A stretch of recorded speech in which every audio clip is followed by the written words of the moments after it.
공동체의 관계, 지난 시간에 시기의 대상이 아니라 배움의 대상으로 삼아야 된다. 내 만나는 모든 사람 시기의 대상이 아니라 배움의 대상으로 삼아야 된다.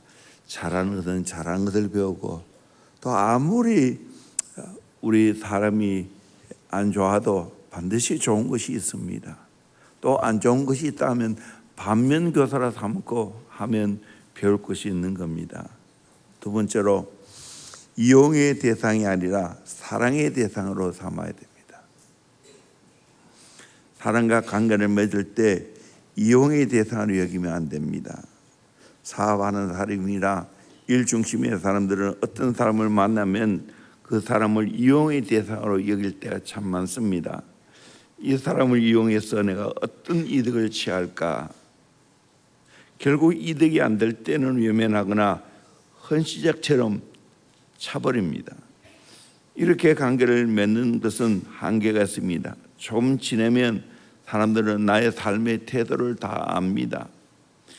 사울은 사람을 대할 때 이용의 대상으로 삼았지만 그의 아들 요나단은 사랑의 대상으로 삼았습니다.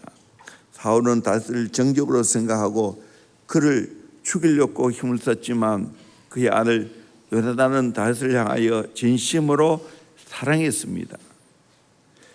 사무엘상 18장 1절에 보면 다윗이 사울에게 말하기를, 마침에 요나단의 마음이 다윗의 마음과 하나가 되어 요나단이 그를 자기 생명같이 사랑하니라. 다윗에 대한 요나단의 사랑이 그를 다시 맹세하게 하였으니 이는 자기 생명을 사랑한 같이 그를 사랑함이었더라.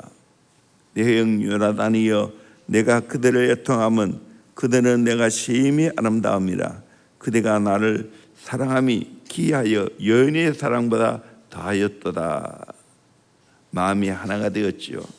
생명같이 사랑했지요. 여인의 사랑보다 더 귀하게 사랑했습니다.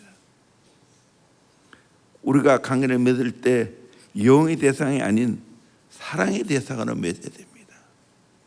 이거 종이 한 장 차이 같은데 결과는 엄청난 차이가 난다는 걸 여러분 아셔야 됩니다.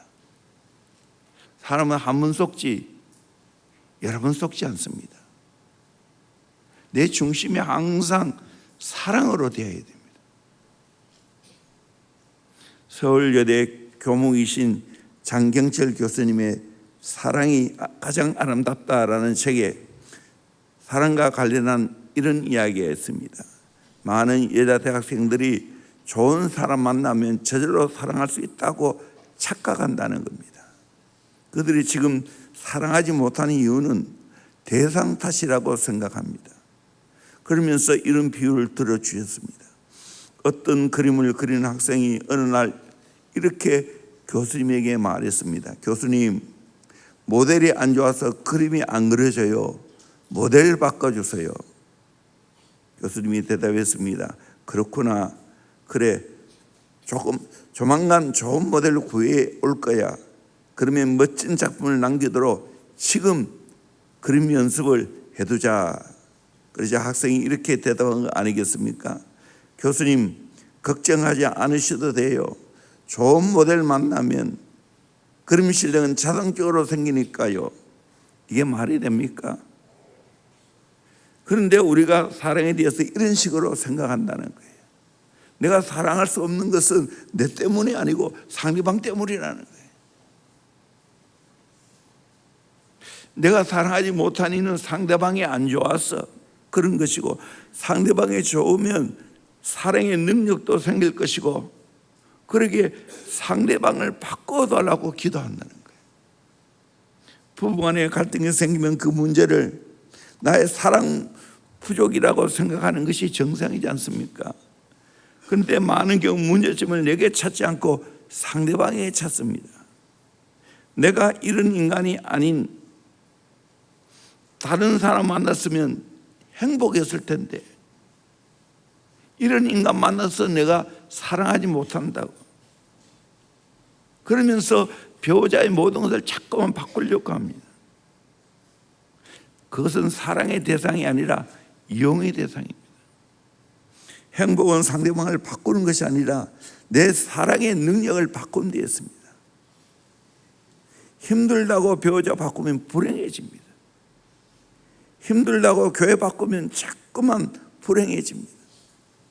문제는 내 마음의 변화가 일어나요. 예수님은 한 번도 우리를 이용의 대상으로 생각하지 않았습니다. 나에게 가장 좋은 친구가 되어 주셨습니다. 나를 위해 생명까지 내어 주셨습니다.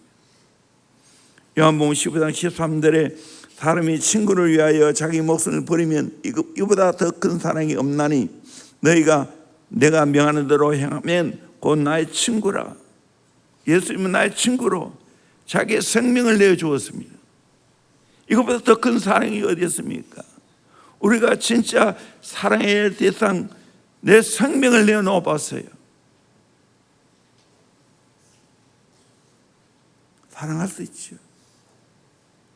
바울이 그랬습니다. 고린도후서 12장 13절에 보라 내가 이제 세 번째 너에게 가기를 준비하였으나 너에게 배를 끼치지 아니하리라. 내가 구하는 것은 너의 재물이 아니요 너니라. 어린아이가 부모를 위하여 재물을 저축한 것이 아니요 부모가 어린아이를 위하여 하느니라. 고린도후서 12장 15절에는 내가 너희 영혼을 위하여 크게 기뻐함으로 재물을 사용하고 또 내 자신까지도 내어주리니 너희를 더욱 사랑할수록 나는 사랑을 덜 받겠느냐. 재물 아니라 자신까지도 내어주었습니다. 이 사랑입니다. 이 사랑이 보세요.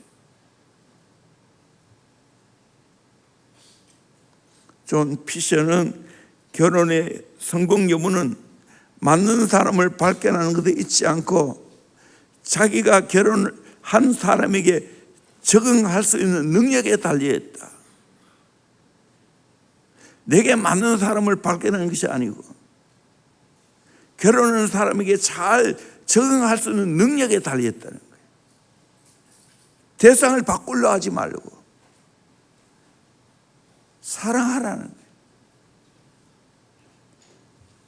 남이 볼 때는 완벽한 부부 같은데 비극적으로 사는 사람이 있는가 하면 남이 볼 때는 아무리 봐도 행복할 것 같지 않는데 사랑하며 행복하게 살아가는 사람이 있습니다.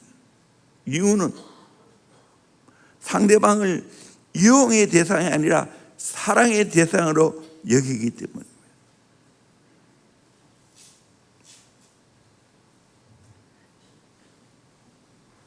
어떤 부모에게 자녀는 정말 극심한 장애자입니다.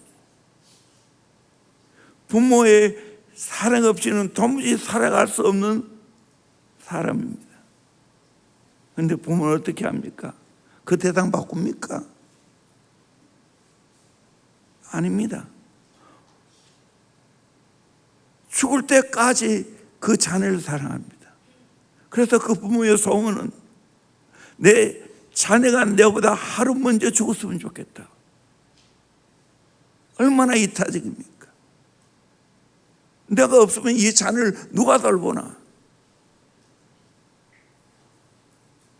에릭 프롬의 사랑의 기술이라는 책에 사랑에도 기술이 필요하다는 거예요. 어떤 기술이요? 첫째는 관심을 가져야 된다. 둘째는 존경해야 된다. 셋째는 이해해야 된다. 넷째는 책임을 져야 된다. 다섯째는 줘야 된다. 관심, 존경, 이해, 책임 줘야 된다는 거예요. 러스클이 말한 대로 사랑과 기술이 함께 작용할 때 걸작을 기대해도 좋다라고 말했습니다. 사람들이 이용의 대상이 아니라 사랑하려고 힘을 쓰면 기술이 나옵니다. 사랑하려고 애를 써보세요. 그러면 그 사랑에 맞는 기술이 나옵니다. 그럴 때 아름다운 관계가 이루어집니다. 셋째로 미움의 대상이 아니라 연단의 대상으로 삼아야 됩니다. 하나님이 나에게 다양한 삶을 붙여주신 이유는 미워하라고 준 게 아닙니다. 나를 잘 연단하기 위해서 다양한 사람을 내게 붙여주셨어요. 여러분, 교회가 크면 커질수록 더 다양합니다. 그 사람을 통해서 내가 많은 연단을 받아야 돼요. 연단을 잘 받으면 그것이 내게 복이 되는 겁니다. 하나님 나를 귀하게 써주세요. 이 말을 하는 것은 하나님 나를 크게 써주세요. 이 말을 하는 것은 내가 어떤 사람이라도 다 품겠다는 각오와 결단이 있는 사람입니다. 우리 교회가 앞으로 더 큰 사역을 감당할 더 크게 부흥되어야 되죠.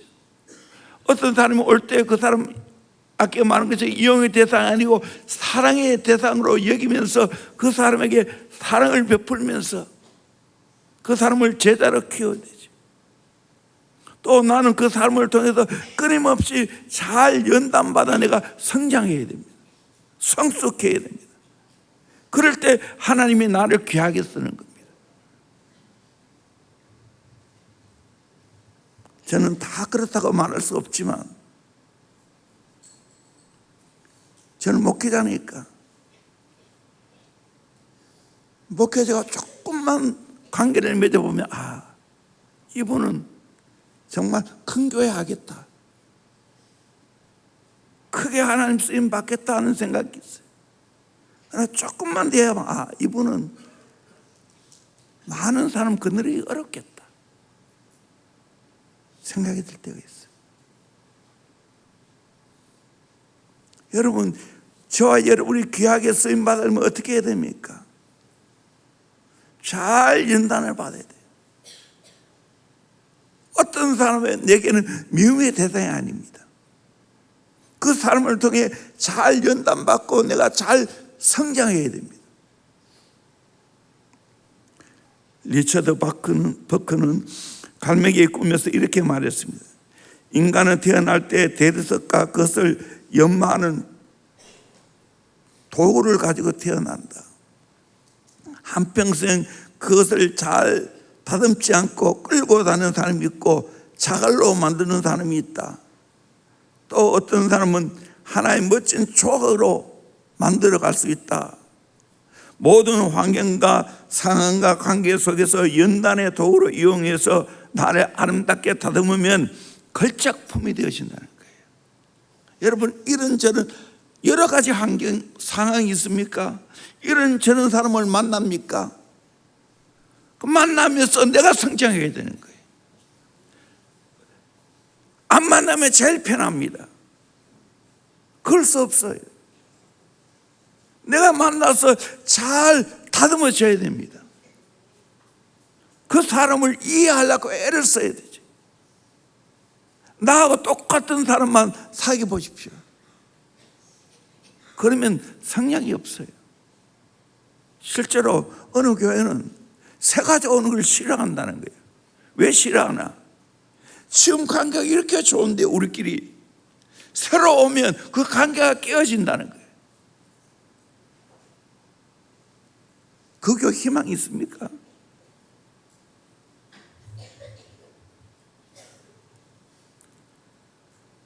저는 끊임없이 여러 사람을 만나면 사실 나는 관계성 있는 사람 아니에요.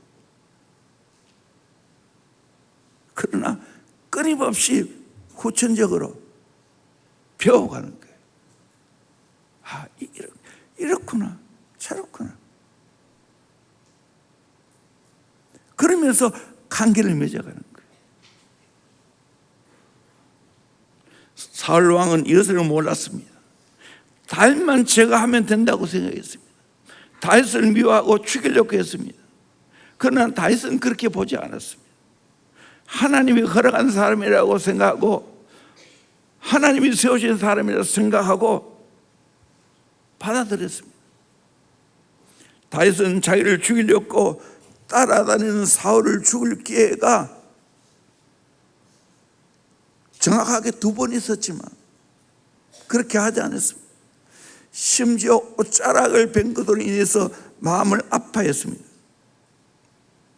사무엘상 24장 4절을 보면 다윗의 사람들이 이르되 보소서 여호와께서 당신에게 이르시기를 내가 원수를 내 손에 넘기리니 내 생각에 좋은 대로 그에게 행하라 하시더니 이것이 그날이니이다 하니 다시 일어나서 사울의 겉옷자락을 가만히 베니라.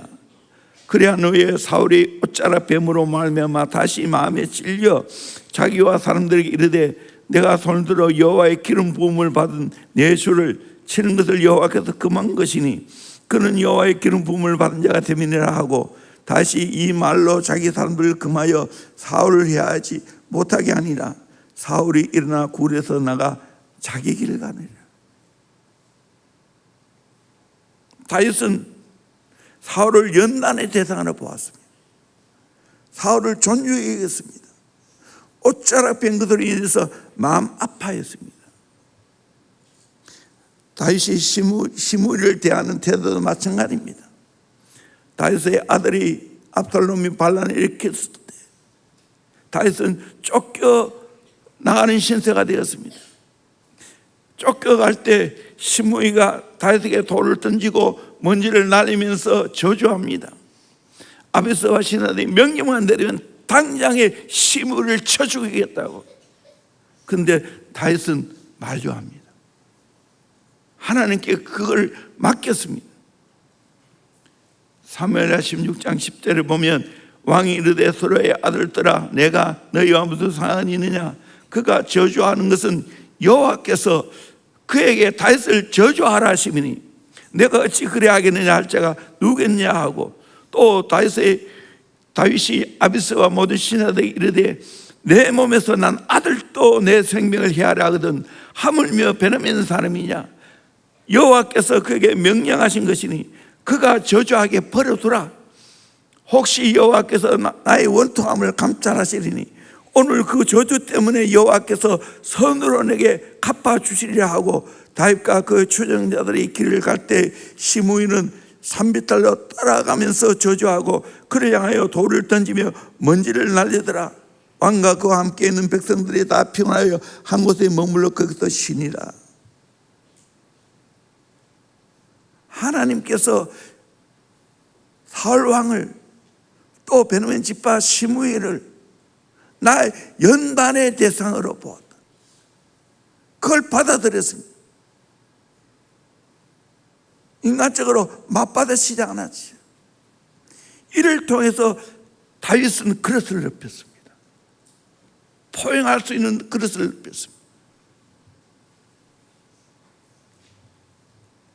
이게 진짜 하나님의 사람입니다.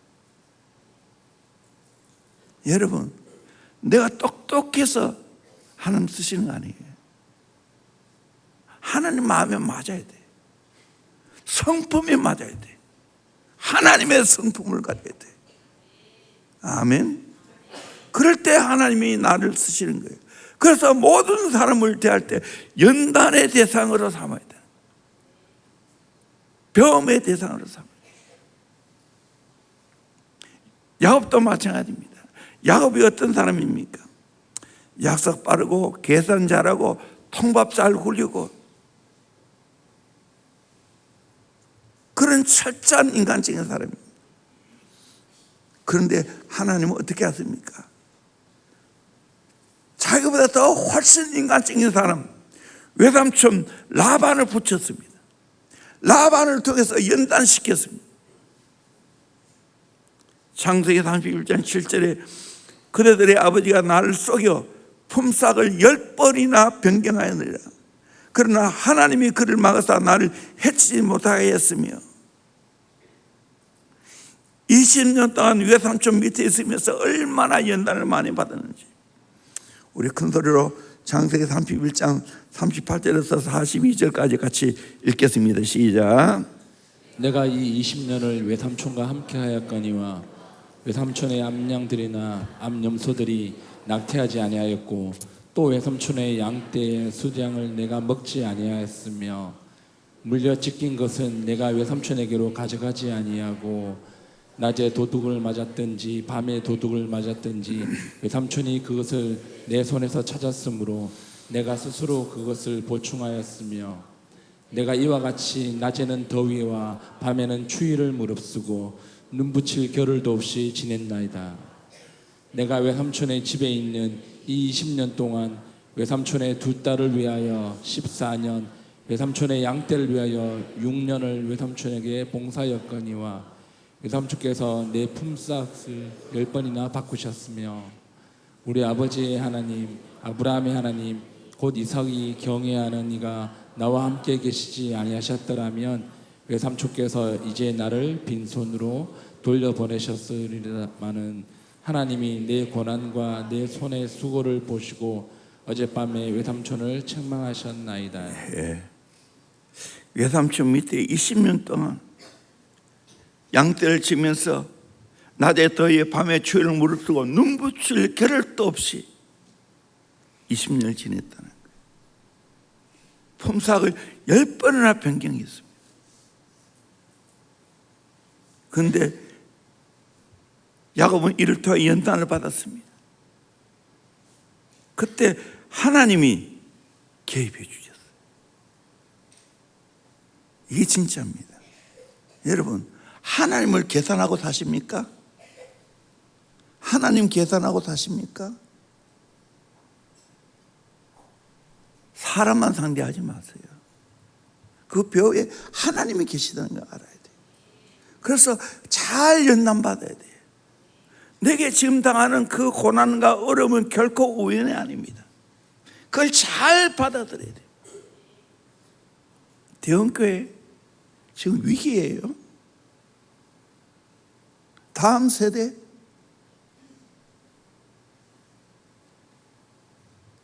잘 커야 돼요. 여기서 가만히 한번 생각해 보세요. 어린이부터 시작해서 20살 때까지 거의 20년 가까이를 같이 지내고 있어요. 각기 다 다른 사람들, 다른 부모 밑에 자라는 사람들.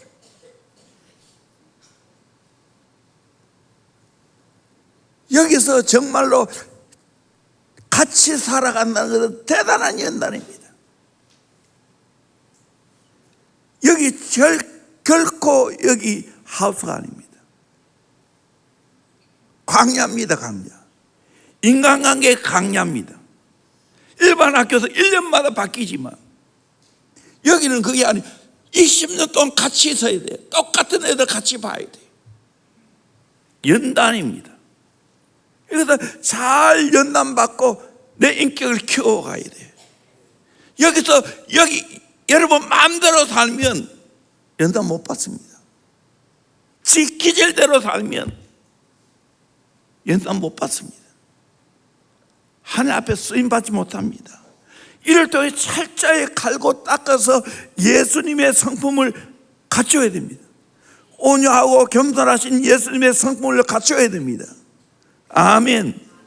여러분 훗날에 여러분 같이 있었던 그 친구들 돌이켜보면서 어떤 대상인지 생각해 보세요. 여러분 어린 시절에는 힘세고 말빨 있고 거기다가 공부 잘하고 하면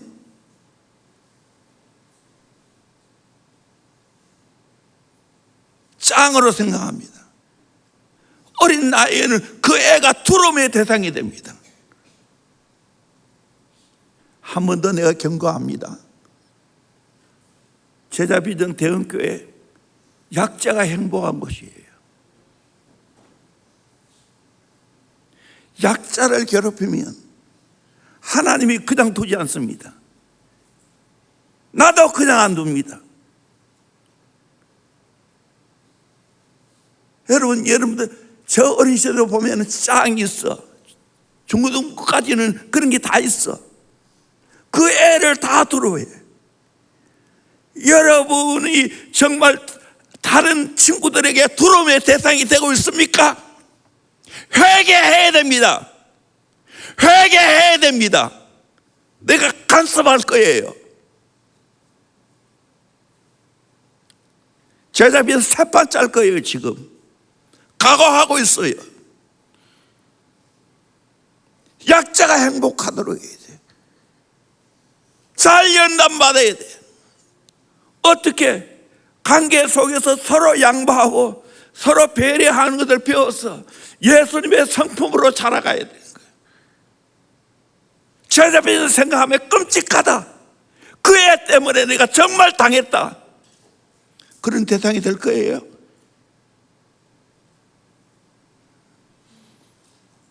그런 대상이 될 거예요.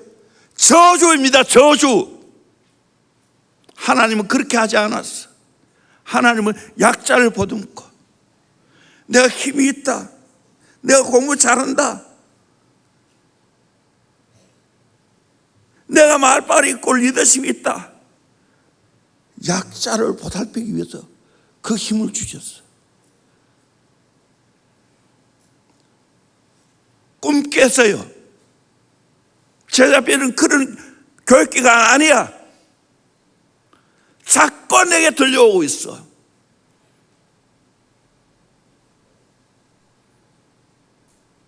개입할 거예요. 정신 똑바로 차렸어요. 이렇게 하려고 제자비는 세운 게 아니야. 예수님 닮은 성품으로 배려하고 잘 연단받고 장차 하나님의 그런 자를 쓰시는 거예요.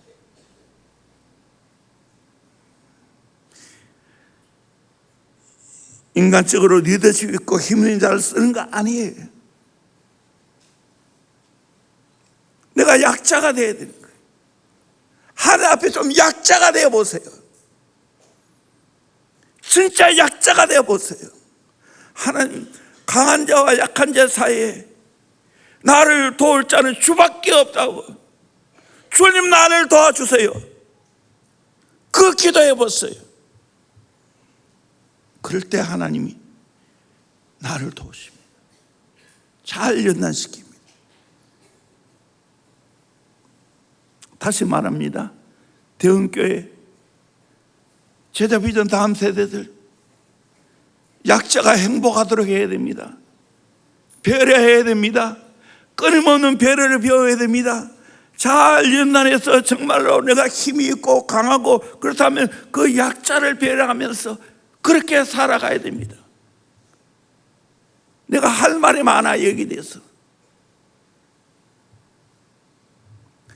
부족하지만 지금까지 그렇게 살아왔어요. 약자를 배려하며 살아왔어요. 제가 제일 화나는 것은 약자를 배려하지 않은 것 제일 화를 냅니다. 그게 예수님의 마음이에요. 왕따시킨다, 내가 그 저주입니다. 저주. 차라리 왕따 당하세요. 그게 축복입니다. 아이들 면 맞고 오고 아이들 속상해 울지요. 인간관계 때문에. 그때 여러분 어떻게 말해줍니까? 맞서 싸우라 합니까? 잘 연단받아라. 잘 참아라. 하나님이 함께 계셔. 손해봐. 손해봐. 하나님 내 편이야. 다 해보세요. 다 손해봤어요. 아브라함 보세요. 조카 롯과 좋은 땅을 바라보고 너가 자하면 내 우하고 너가 우하면 내 자하겠다고. 그때 조카 롯은 좋은 땅을 선택했지만 많은 걸 선택했어요. 인간의 눈에 좋은 걸 선택했어요. 이삭을 보세요. 힘든 우물을 파는 것 계속했는데 또 이웃이 와서 그 우물을 뺏어가면 뺏깁니다. 또 다른 곳에 가서 또 우물을 팝니다. 그런데 어떻게 했어요? 하나님 이삭 편이었어요. 농사를 지어서 100배나 축복이 있어요. 하나님이 내 간섭하시는 그 축복을 받아야 돼요. 아멘.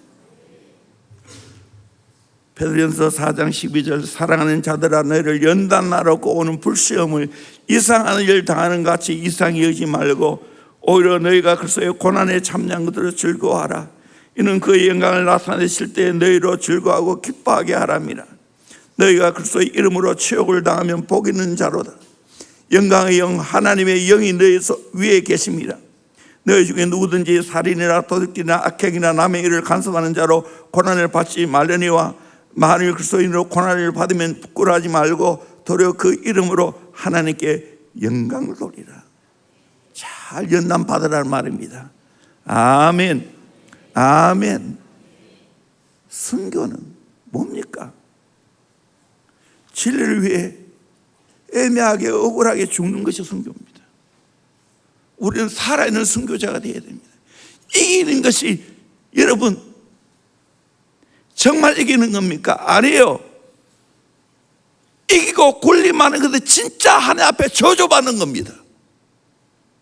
지는 것이 이기는 겁니다. 양보하는 것이 이기는 겁니다. 배려하는 것이 이기는 겁니다. 져주는 것이 이깁니다. 아멘. 나는 이런 자를 키우기를 원합니다. 이런 하나님의 사람을 키우기를 원합니다. 대원교회 이런 하나님의 사람을 키워야 됩니다. 모든 관계 속에 연단을 잘 받았어. 내 그릇을 크게 만드는 거예요. 내 그릇을 강하게 만드는 거예요. 어떤 사람이라도 품어내는, 이용의 대상이 아니고 사랑의 대상으로 품어내는 그는 하나님의 사람으로 키우기를 원합니다. 그렇게 될 줄로 믿습니다. 우리의 다음 때 정신 차려. 내게 한 번만 더 왕따시키고 패거리 문화를 가지고 있다는 소리를 들으면 집착 개입할 거야.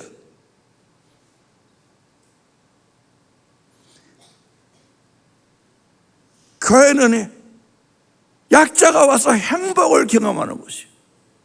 가정이 바로 그런 곳이고, 약자가 행복한 것이 가정이에요. 제자비는 아카데미 약자가 행복하게 살아가는 것이 가정이에요. 배려해주고 사랑을 배우고. 기도하겠습니다.